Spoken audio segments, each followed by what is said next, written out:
Bonjour, aujourd'hui nous allons parler de la correction sélective et puis aussi des problèmes des lunettes avec les flashs, avec la lumière en général et les reflets qui peuvent se créer. Alors j'ai choisi une photo qui pose des difficultés, c'est celle-ci. Alors on va zoomer sur l'œil pour voir où se trouve la difficulté. En fait, vous voyez ici, c'est créer une zone verte qui est un reflet créé par le flash sur le verre de lunettes. Alors déjà on va voir s'il ne s'agit pas d'une aberration chromatique. Donc pour ça, donc on est là sous caméra raw et donc on va aller voir dans correction de l'objectif. On va prendre l'onglet manuel et ici en dessous il y a marqué supprimer la frange. Alors en général l'aberration chromatique crée une frange violette ou verte selon les cas. Bon, là en l'occurrence, j'ai le sentiment que c'est une aberration chromatique verte.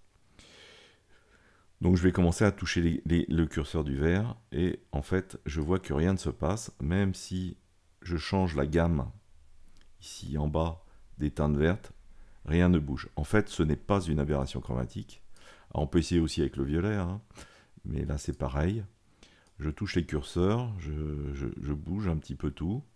Alors, ça bouge un petit peu là, on voit bien, hein, autour de la lunette, d'accord, mais ça ne touche absolument pas ma zone. Donc, en fait, le souci ici, c'est que ce n'est pas une aberration chromatique. On aurait pu croire au départ, mais ce n'est pas une aberration chromatique, c'est donc un problème de couleur, tout simplement. Donc, si je vais dans le réglage TSI, et que je sélectionne la saturation par exemple, je vais essayer donc avec le vert par exemple pour voir s'il s'agit du vert. Bah, il s'agit un tout petit peu du vert, mais pas beaucoup. En revanche, avec le jaune, eh bien, je vois que cette zone est une zone qui concerne les jaunes. Voilà. Bon, alors je ne vais pas désaturer parce que désaturer m'enlève de la pigmentation sur l'ensemble des teintes. Donc je vais double-cliquer ici sur jaune pour remettre tout à 0. Je double-clique aussi sur le petit triangle pour remettre les verts à 0. Voilà. Donc je viens d'identifier que 1, ce n'est pas un problème d'aberration chromatique. C'est juste un problème de couleur. Et donc on va voir comment on peut éventuellement régler le problème sous Photoshop. Donc je vais ouvrir cette image. Donc elle a été réglée par défaut, hein, ici. Voilà, hop, réglage automatique, j'ai sélectionné. Je ne vais pas plus loin que ça. Et donc je vais ouvrir une image sous Photoshop. Je choisis le profil incorporé qui est l'Adobe RGB. Voilà. Donc me voilà. Donc je vais dupliquer l'arrière-plan. Et puis je vais commencer à sélectionner ma zone. Donc pour ça, je prends l'outil de sélection automatique. Voilà. Donc j'ai sélectionné tout l'intérieur du verre de la lunette. Voilà, mais en fait, moi, ce qui m'intéresse, c'est uniquement la partie gauche, là où se trouve la zone verte. Donc je vais prendre maintenant l'outil polygonal. Je me règle en polygonal moins, puisque je vais enlever une partie. Voilà, et puis je commence à sélectionner la zone que je veux enlever. Voilà, bon, là, je peux sortir, évidemment, sur la sélection. Et puis, je reviens au tout début. Et là, on voit apparaître un petit rond à côté de l'emblème du lasso polygonal qui m'indique que je peux fermer ma sélection. Je clique. Et voilà, il ne me reste plus que la sélection verte. Alors, il serait bon peut-être de créer un contour progressif pour éviter que l'on voit trop la retouche. Donc je vais faire un contour progressif, comme ceci. Et je valide. Donc j'ai fait sélectionner et masquer, bien sûr. Hein. Je suis rentré dans le menu sélectionner, masquer. Et j'ai pris un contour progressif. Voilà, maintenant, je vais sélectionner le calque de réglage qui s'appelle tout en bas, hein, correction sélective. c'est le dernier calque de réglage. Et vous avez un menu. Alors, il y a les paramètres prédéfinis, hein, comme d'habitude. Et puis, vous avez ici toutes les couleurs allant du rouge, en passant par jaune, vert, cyan, bleu, magenta, les blancs, les gris et les noirs. Donc là, j'ai établi, quand on est passé dans Camera Raw, qu'il s'agissait plutôt de la couleur jaune. Et donc là, maintenant, je vais modifier les 4 curseurs qui se trouvent en dessous. Le cyan, le magenta et le jaune. Alors, on est dans une configuration CMJN, hein, la configuration de l'espace colorimétrique de l'impression. Impression papier. Donc, je vais bouger le cyan pour voir d'un côté comme de l'autre ce que ça génère. Donc, par ici, je vais vers la gauche, je vais de plus en plus vers les jaunes, et de l'autre côté, je vais de plus en plus vers les verts. Voilà, donc je vais choisir une teinte a priori qui se rapprocherait le plus de la teinte de la peau. Ensuite, je prends le magenta et puis j'exerce les mêmes réglages. Donc en me positionnant plutôt vers la droite, hein, plutôt vers les rouges, hein, en l'occurrence, j'obtiens quelque chose qui devient acceptable. Ensuite, j'ai le curseur des jaunes. Donc voilà, donc plus je vais vers la gauche, plus j'élimine les jaunes, et plus j'augmente les couleurs rouges aussi. Voilà. Si je vais de l'autre côté, bah évidemment, je vois apparaître la couleur jaune. Donc je vais régler petit à petit. Voilà. Pour avoir à peu près la teinte de la peau. Et ensuite, on a le noir. Alors, évidemment, ça va jouer sur la luminosité. Donc si je suis à gauche, j'éclaircis. Et si je suis à droite, je fonce. Bon, là, en l'occurrence, je vais un tout petit peu foncer, comme ceci. Voilà. À peu près. Voilà. Donc là, j'ai fait un premier réglage. Alors, on va regarder de loin ce que ça donne. Donc on peut faire, en appuyant sur Alt et le calque d'arrière-plan, l'œil du calque d'arrière-plan, on peut faire avant et après. Donc effectivement, on voit bien la teinte verte qui a disparu et on a une teinte qui se rapproche plus des tons de la peau. Bon, il reste néanmoins une démarcation qui est très difficile, qui va être difficile à enlever, qui est en fait l'ombre de la monture de lunettes, la démarcation de l'ombre de la monture, voilà, et le début du reflet en fait. Donc voilà une des manières qui permettent de régler un petit peu. Alors là en l'occurrence le reflet n'est pas sur l'œil, donc c'est pas trop grave. On peut encore améliorer l'affaire en allant modifier ici la zone de contraste, ici là, entre, il y a un trait hein, qui est formé, qui traverse l'œil là. Donc là on peut prendre éventuellement l'outil pièce, sélectionner la zone de transition et puis essayer de cacher. Alors là c'est pas bien fait, je reviens en arrière, voilà, en essayant de cacher la transition. Donc là on ne voit plus la transition, hein. Donc je vais faire avant et après, avant, après. Vous voyez, j'ai caché la zone de transition. Voilà. On peut faire la même chose à l'intérieur de l'œil, puisque ici, sur le blanc, on se retrouve également avec une démarcation. Voilà. Et donc on peut également faire disparaître un petit peu la démarcation. Voilà, on peut s'y prendre à deux fois d'ailleurs. Voilà, comme ceci. Si je reviens en arrière, voilà, on voit beaucoup moins, ou quasiment plus, l'effet de reflet qui est causé en fait par le flash qui vient sur le côté gauche.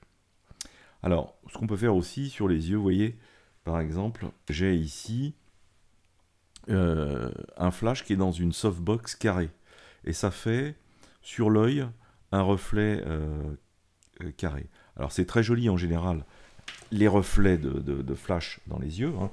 Ça rend un peu plus intelligent, si je puis me permettre. Voilà. Et puis donc, certains préfèrent avoir des ronds de lumière à l'intérieur des pupilles. Bon, ça c'est une affaire de goût, hein, évidemment. Donc là, la softbox étant carrée, bah, évidemment, le reflet est carré. Donc ce qu'on peut faire, bah, c'est aller le modifier.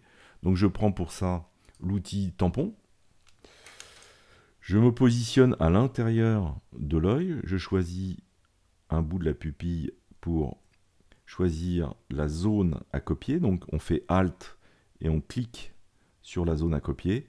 Et ensuite, il ne reste plus qu'à aller peindre. Voilà. Je refais Alt pour resélectionner une zone à copier. Quand on est dans un petit espace comme ça, il faut souvent resélectionner de nouveau. Voilà. Donc je vais passer à l'autre œil. Parce qu'évidemment, il faut que ça ait à peu près la même forme. Hein. Et donc là, c'est pareil. Je vais mettre une forme incurvée. Voilà, comme ceci. Alors, il y a d'autres petites interférences lumineuses dans la pupille. Je peux les enlever. Donc, je vais les peindre un petit peu. Voilà. Voilà, comme ceci.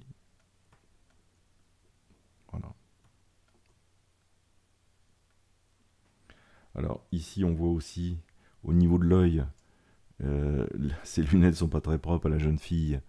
Donc, on peut prendre de nouveau l'outil pièce.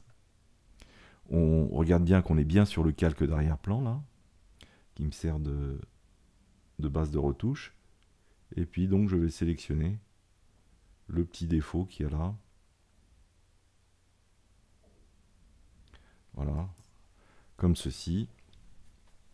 Donc, voilà, j'ai rectifié mon portrait. Alors, quand on est embêté par des problèmes de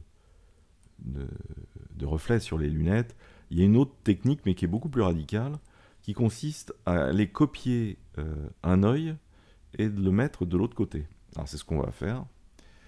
Donc là, on est dans des méthodes beaucoup plus radicales. Hein.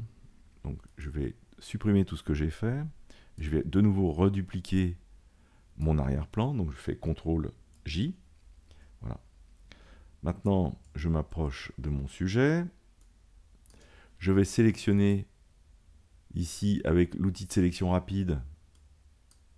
Je vais sélectionner la lunette. Alors là, en l'occurrence, bon, j'ai pas besoin d'être trop précis. Bon, je peux éventuellement faire un petit moins là pour enlever le bord. Voilà, bon, ça me convient. En revanche, je vais faire un petit contour progressif, comme ceci. Donc j'ai fait sélectionner et masquer, et maintenant j'ai été mettre un contour progressif d'environ 8 pixels. Voilà. Je vais créer un calque au-dessus. Je reviens sur le calque que je veux copier. Donc là, avec ma sélection, je fais CTRL-C. Je me place sur le calque du dessus que je viens de créer, là, et je fais donc CTRL-V. J'ai donc copié l'œil que voici. Et donc cet œil, je vais maintenant en faire la symétrie. Donc alors là, il y a plusieurs méthodes possibles. Hein.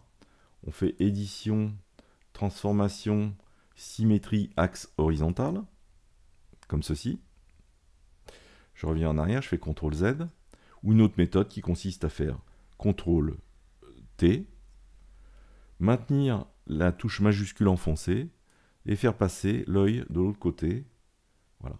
Donc ça, c'est les deux méthodes possibles. Je vais faire la symétrie parce qu'elle va me garder la proportionnalité. Donc je reviens en arrière, je fais édition, transformation, symétrie axe horizontal. Voilà. Donc j'ai copié l'œil. Maintenant, je vais réactiver les calques qui se trouvent en dessous. Et puis je vais aller positionner mon œil sur la partie qui m'intéresse. Donc je prends l'outil déplacement. Voilà, je prends mon œil et je vais le caler de l'autre côté. Alors c'est pas mal. Je peux faire donc un réglage CTRL-T éventuellement pour bien caler en appuyant sur majuscule. Voilà, pour bien caler la lunette. Enfin, l'œil sur les bords de la lunette, comme ceci. Ça, c'est un peu beaucoup. Alors, je vais faire comme ça.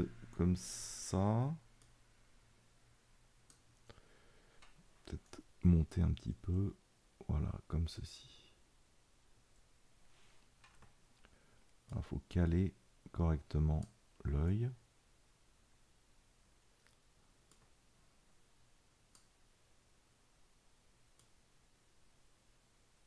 Voilà.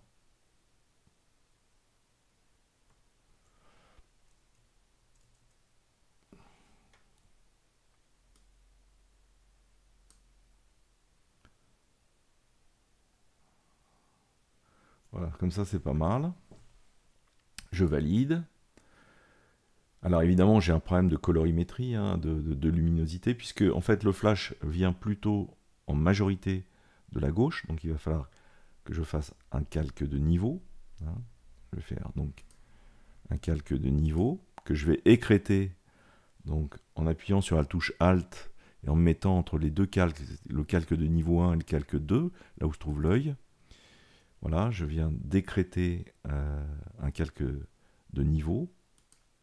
Voilà, et donc je vais aller régler la luminosité de mon œil, voilà, comme ceci, puisqu'en fait la lumière vient majoritairement de la gauche. Voilà, c'est pas mal, mais il y a un problème. Le problème il est suivant, c'est que le reflet de la softbox se trouve du côté droit de l'œil sur l'œil gauche et du côté gauche sur l'œil droit. Donc il va falloir que j'inverse la pupille pour retrouver le même niveau. Donc la première des choses que je fais, je vais donc faire un nouveau calque. Alors je vais enlever l'écrêtage, hein, donc j'appuie sur Alt et j'enlève l'écrêtage. Alors ça m'a enlevé l'écrêtage du niveau, donc je remets l'écrêtage sur le niveau, voilà. Je vais placer mon calque tout au-dessus. Là encore une fois, ça m'a supprimé l'écrêtage de niveau 1, je viens de le remettre. Voilà. Donc, ici, maintenant, je vais me positionner sur le calque 1 pour aller copier l'œil, la pupille. Alors, je peux le faire aussi sur le calque 2 où se trouve l'œil que j'ai copié. Hein. Donc, si je me mets ici, je prends l'outil de sélection arrondi. Voilà. Je viens sélectionner l'œil, comme ceci. Et puis, je vais faire, donc, sur le calque 2, je vais faire CTRL-C pour le copier. Et sur le calque 3 qui se trouve au-dessus, là, je vais faire CTRL-V pour le coller. Donc, j'annule tout pour voir où je suis. Voilà, hein, j'ai bien créé l'œil. Maintenant, il ne me reste plus qu'à demander la symétrie axe horizontal. Donc, je vais tout enlever pour qu'on voit bien ce que je suis en train de faire. Et je fais donc édition, transformation, symétrie axe horizontal. Et voilà, j'inverse le sens de l'œil, majoritairement de la pupille, là, voilà. Voilà, et j'ai donc inversé l'œil, et je me retrouve bien avec le reflet de la softbox sur l'œil de droite. Voilà. Alors, pour être vraiment très exact, il faut également avoir ici, sur le coin de l'œil, une zone plus claire, puisque on est toujours du côté du flash. Donc pour ce faire, je vais me mettre sur l'œil que j'ai copié en calque 2 ici. Je vais prendre le lasso. Je vais sélectionner grossièrement la zone qui doit être éclairée, ici.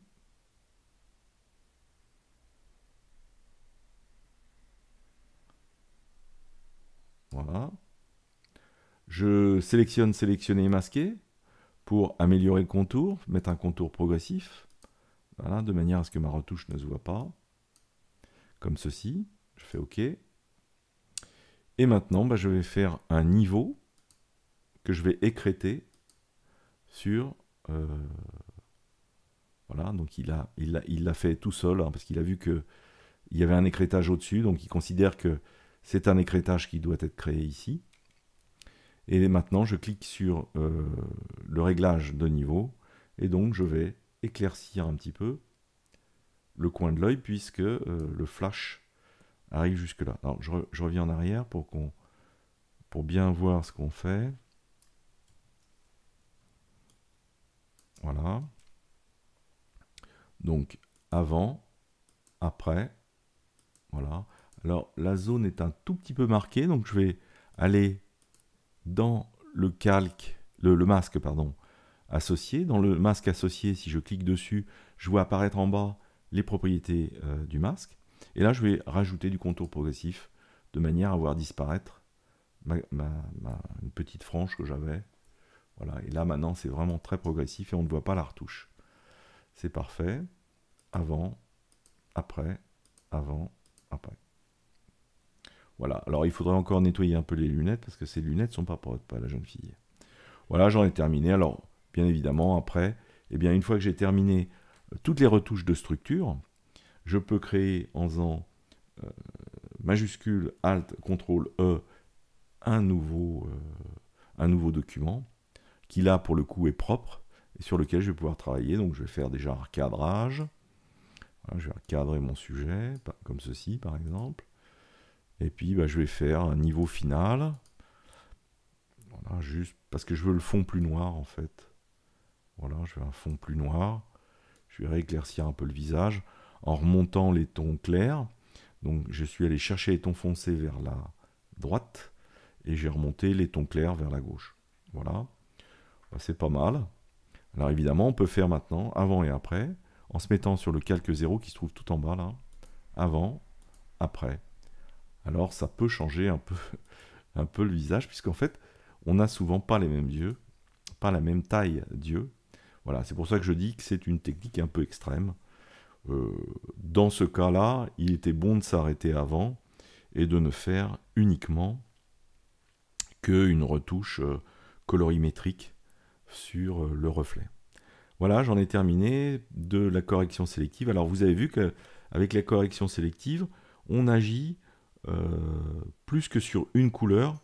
C'est à l'intérieur d'une couleur qu'on désigne jaune. On va modifier les cyans, les magentas, les jaunes, hein, puisque sur une couleur bleue par exemple, eh bien à l'intérieur il y a un composite de plusieurs autres couleurs qui peuvent contribuer à créer le bleu. Voilà, j'en ai terminé avec la correction sélective, qui est un outil plus fin pour corriger les problèmes de colorimétrie. À bientôt, au revoir.